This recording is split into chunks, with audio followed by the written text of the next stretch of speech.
coming. In case you missed it, Titans second-year QB Cam Ward has been off to a rough start at minicamp learning a new offense. New head coach Robert Saleh, though, brushed off any concerns for Ward. I would say Brock Purdy is one of the most accurate quarterbacks in all of football, and he would miss a lot of throws, and that's okay. These guys are all working on a few things here and there, but as we get closer, as he gets more comfortable with the system, as he gets more comfortable with what he's being asked to play in and play out, the expectation is that things start cleaning up. Our defense is real good at disguising, so me seeing it faster and then already know what route I want to get to while I'm dropping back and then declaring whether I have to move in the pocket or not to get to the check down. So it really just depends on what the defense has coverage-wise, and we have to be able to react to it. It's minicamp, people. Give this guy a break. J-Mac, you got any concerns for Ward entering year 2 in a new system? My concern would be the fact that it's not only year 2 in the new system, but in year 1 he had 2 different play callers in his ear as well, and now he's learning from Brian Dable. I think that relationship's going to continue to grow, and he'll be just fine. I'm looking forward to seeing the connection with him and Carnell Tate. Everyone has been bragging about how awesome he has looked so far out in Nashville with the Tennessee Titans. Having another weapon should help Cam Ward out a lot. And it took him at 4th overall. I love the pick. In case you missed it. Yeah. There's so much to discuss here. So much, and I love, man. This is why I love Cam Levis so much, man. I love it. I'm going to explain to you why what he said is so good. So good. But before I do, Tennessee Titans fans, please do not forget to subscribe and watch the full length of the video. When you guys do that, views go through the roof, subscribers go through the roof, and it's not about chasing views, it's not about chasing subscribers, it's about being able to create Tennessee Titans content that people genuinely want to watch and discuss, so we can keep having the most unbiased, grounded, honest conversations about the Tennessee Titans. It makes such a huge difference to watch the full length of the video, and I would really appreciate it. You guys saw that clip about where Nick from First Things First, where they were laughing at the idea of discussing the Tennessee Titans more.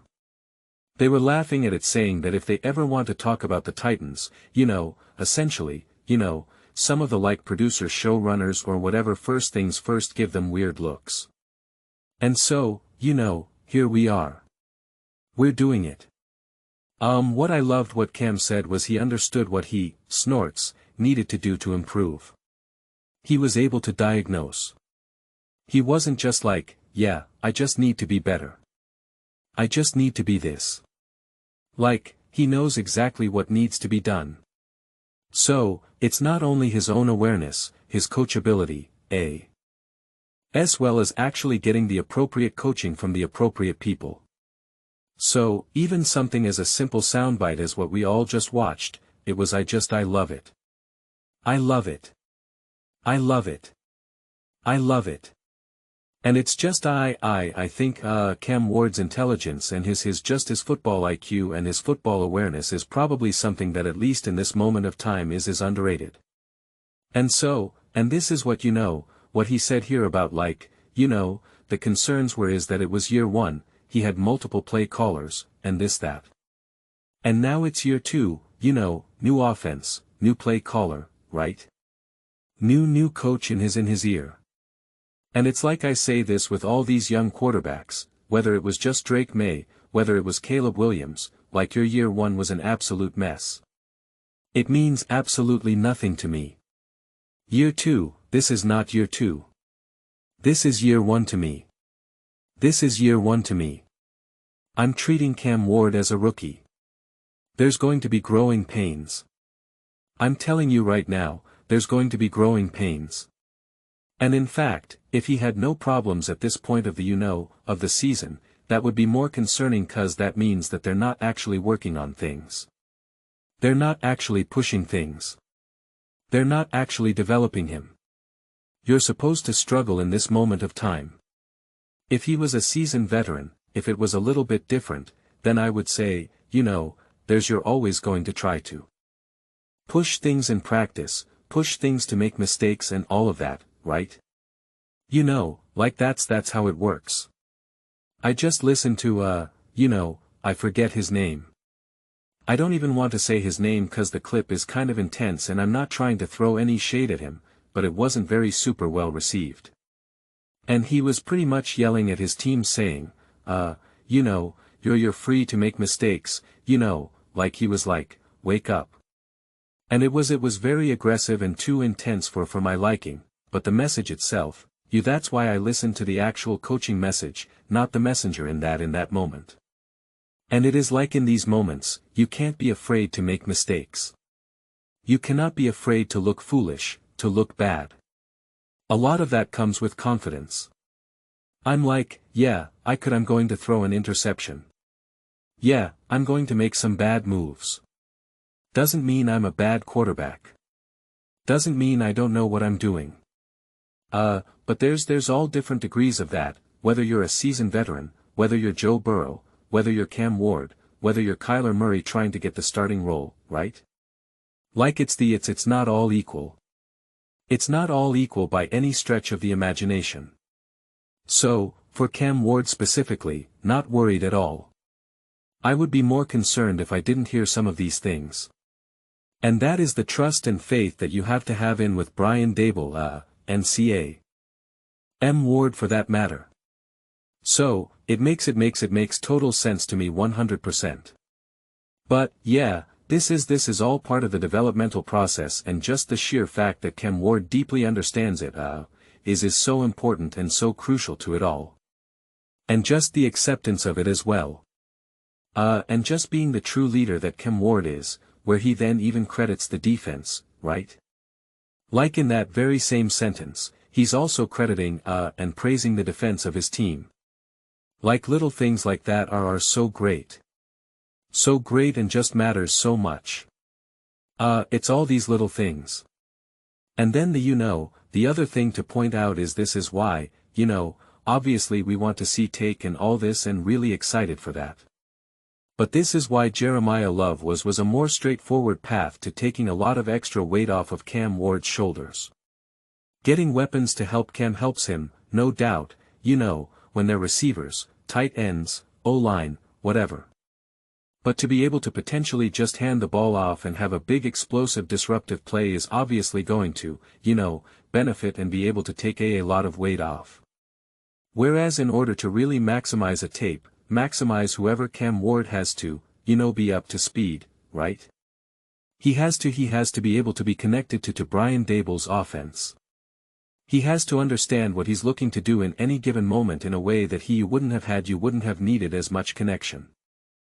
With say a Jeremiah Love.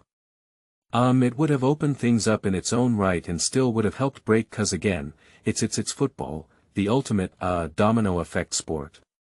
So we know that, but that's just where that would have been. Probably just like a little bit of extra layer of a burden relief that they don't necessarily have. But at the same time, not crying for having tape by any stretch of the imagination, and still a pick that I really love. And that's why I was happy that when Jeremiah Love was off the board, they didn't now all of a sudden, okay, we're going defense now. It's like, no. Go all in on supporting Cam Ward.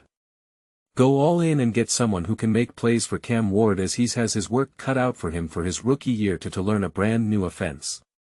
Not only do you have to learn a new offense, he has to unlearn all the other nonsense that he was taught. People don't talk about this enough at all. So much of coaching, if you're actually like a coach and not doing it, is that figuring out what were you taught wrong. Like in figuring out what do you know that you actually just shouldn't know because it's wrong. And then getting you to break those habits. Getting you to just ignore that past.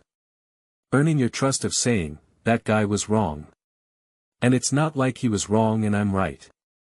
It's just not the way to do it, or not the way we do it at the NFL level, right? Not the way, or in my experience, you're better off doing it this way, right? Like it's a coaching is very much, I think I've been thinking about this a lot lately. Like coaching is just it's a own you living and breathing entity. You're always passing things down. I think like as of right now, I'm not really directly coaching young kids in this immediate moment. Hopefully that'll change sooner rather than later. And it's like there's even little things in my mind that I'm like, man, like there's little nuances of the game, whether it be football, whether it be baseball, basketball, any sport really.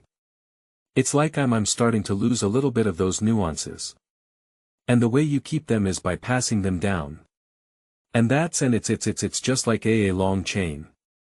And it's always a living breathing entity where it's like sometimes you're learning things that are just fundamentally wrong where you're like, no, buddy. That works great in high school. That is not working. That worked great in college. That does not work in the NFL. You know, it's like kind of changing. Other times it is just like, listen, both are right. I just think this is the better way to do it. I think this is the simpler way to do it. I think this is the more productive for you specifically. I think this is the way how I want to do it with you, right? Like it's troubleshooting, individualization, all of that stuff. There's no cookie cutter, no cookie cutter. So, it's all part of the process. And so, that's why my whole rant going into the draft was go offense, go offense, go offense. Brian Daboll and Cam Ward have their work cut out for them, right? Robert Saleh, you're the head coach, you're the defensive mind. Make things easier for them. That's part of being the head coach. Make things easier for the offense. You know they have their work cut out for you. For them. You do your magic on defense. We don't need, the fourth, third, second overall pick defense. Yeah, that'd be great. Yeah, you'll cook with them. Make things easier for your offense. Make things easier. So, that's why, I continue to love the moves they did. And they showed that in both the off-season moves. And then, of course, in the draft as well. So, still so much to be excited about the Tennessee Titans and Cam Ward, honestly. We are just so far from seeing the finished the finished product, because it is a project. I just stumbled upon that one right there, and it worked perfectly. And so, just understand that, right? Just understand that this stuff will take time. There's going to be failures. You're going to hear sound bites and random reports of like, this was ugly. This didn't look good. Think about even the Chicago Bears last year. Ben Johnson was throwing the offense off the field in the middle of practice saying, get out of here. I don't even want to look at you. We had the viral and it shouldn't even gone viral, but we had the viral, drill that Caleb was running where he was in he essentially missed like every single throw. And they were like, oh, this isn't good. He's getting thrown out of practices. He's failing drills. Like, what do we do here? What do we do here? And it's just like it's all part of the process. It's all part of the process. It's how coaching works. You fail to learn. You fail to learn. So, that's how it works. What's his face has an amazing quote, Lane Johnson, and it's something like fail to learn. See if I could find it. I'm not sure if I could. I couldn't find it and I looked for an obnoxious amount of time and I'm so upset. But in essence it was fail your way to success. I think it was what it was. I just thought that line, fit perfectly. I couldn't find the video. If you guys could find it, I think it was like a video where they had like all Eagles players and they said like what's the best piece of coaching advice you've ever received. And I'm pretty sure it was like Lane Johnson like walking and he's like fail your way to success. And I could have sworn I saved that video, but I can't find it. But it was great and I love it. So, that's where the Tennessee Titans are at with Cam Ward and this team. So, the future is bright, but there's probably going to be some fail. Years along the way and that's okay. Those are just my thoughts. I'd absolutely love to hear yours. What do you guys all think about the Tennessee Titans, Cam Ward, the progress? What do you think the realistic expectations are in this moment of time? Let me know your thoughts in the comments below. I read every single comment. So, whether you agree with me or disagree with me, either way, let's get into some discussions. Let's get into some fights, but ultimately, let's just have some fun. Please do consider subscribing. We're building an amazing community here and I absolutely love to see you part of it. I want to build something that we all generally feel connected to. Something that we're really excited to be part of. I think we're well on our way to doing it. Please don't forget to give this video a thumbs up as it really does help visibility and the algorithm. Thank you so much. See you next time.